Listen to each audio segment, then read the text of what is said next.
بسم اللہ الرحمن الرحیم اللہم صلی علی محمد وعلی محمد وعجل فرجہم وفرجنا بہم۔ صحیفہ سجادیہ اور دعاؤں کے ذریعے تربیت۔ سید سجاد امام علی ابن الحسین نے دعاؤں کی شکل میں مسلمانوں کے لیے بے بہا خزانے چھوڑے ہیں۔ آپ کی دعائیں عقائد اور اخلاقی و فکری تربیت کے باب میں اہم اور نہایت عمیق مضامین کی حامل ہیں۔ امام سجاد نے دعا کو تربیت کا بہترین وسیلہ بنایا اور دعاؤں کے سہارے ایسے علماء، فقہا، راوی، محدثین اور مفسرین کی تربیت کی ہے جو اخلاق اور فضائل میں ممتاز حیثیت رکھتے تھے۔ آپ کی اس تربیت گاہ میں ایسی شخصیتوں نے تربیت پائی ہے جو علم و معرفت اور عقل و خرد میں بے مثل اور یکتا تھے اور مختلف اسلامی علوم اور معارف میں مہارت کے سبب شہرا آفاق تھے۔ صحیفہ سجادیہ جو امام سجاد کی دعاؤں کا مجموعہ ہے، صرف بارگاہ خداوندی میں مناجات اور اس کے حضور میں راز و نیاز اور گریہ و زاری کا مجموعہ نہیں ہے، بلکہ اس کتاب میں ایسے اعتقادی اور اخلاقی، سماجی اور تربیتی مسائل ہیں جو علم و معرفت کا خزانہ ہیں۔ صحیفہ سجادیہ کی عظمت اور اہمیت کے لیے یہی کافی ہے کہ اس کتاب پر بے شمار شرحیں لکھی گئی ہیں۔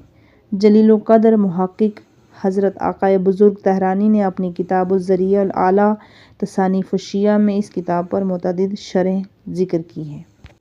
صحیفہ سجادیہ ایک تربیتی منشور ہونے کے ساتھ ایسی اخلاقی اور روحانی اور معنوی معارف پر مشتمل ہے جو اعلیٰ اخلاقی اور معنوی کمالات تک پہنچنے کے لیے مشغل راہ ہے۔ امام سجاد نے دعاؤں کے ذریعے معاشرے میں اخلاقی تباہیوں کا مقابلہ اور سد باب کرنے کے لیے پہلے ایسے شاگرد تیار کیے جو معاشرے کی اصلاح اور برائیوں کے ازالے میں امام کی مدد کر سکیں۔ صحیفہ سجادیہ کی اہمیت کے لیے اتنا ہی کافی ہے، اسے زبور آل محمد بھی کہا جاتا ہے۔ عربی فصاحت اور بلاغت میں نہج البلاغہ کے بعد اس کتاب کو سب سے اہم کتاب جانا جاتا ہے۔ اتنا ہی نہیں بلکہ اپنے زمانے کے مشہور اور معروف مرجع تقلید آیت اللہ مراشی نجفی نے اسکندریہ کے معروف مفتی اہل سنت کے بزرگ عالم صاحب تفسیر الطنطاوی کو صحیفہ سجادیہ کا ایک نسخہ بھیجا جو انہوں نے سپاس و شکریہ کے بعد جواب میں کچھ اس طرح لکھا۔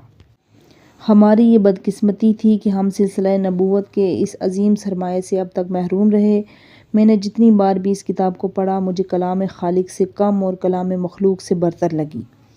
صحیفہ سجادیہ 70 سے زیادہ دعاؤں پر مشتمل ہے۔ ذیل میں ان کے عناوین ملاحظہ کیے جا سکتے ہیں: حمد الہی، رسول اکرم پر درود و سلام، حاملان عرش پر درود و سلام، انبیاء پر ایمان لانے والوں پر درود و سلام، اپنے لیے اور اپنے دوستوں کے لیے دعا، صبح و شام کی دعا، مشکلات کے وقت کی دعا، استعاذہ خدا کی دعا، طلب اور مغفرت کی دعا، پناہ خدا کی دعا، عاقبت بخیر ہونے کی دعا، اعتراف گناہ اور طلب توبہ کی دعا، طلب حاجات کی دعا، ستمگاروں سے بچنے کی دعا، دفع مرض کی دعا، عفو و درگزشت کی دعا، دفع شر و شیطان کی دعا وغیرہ وغیرہ اس میں شامل ہیں۔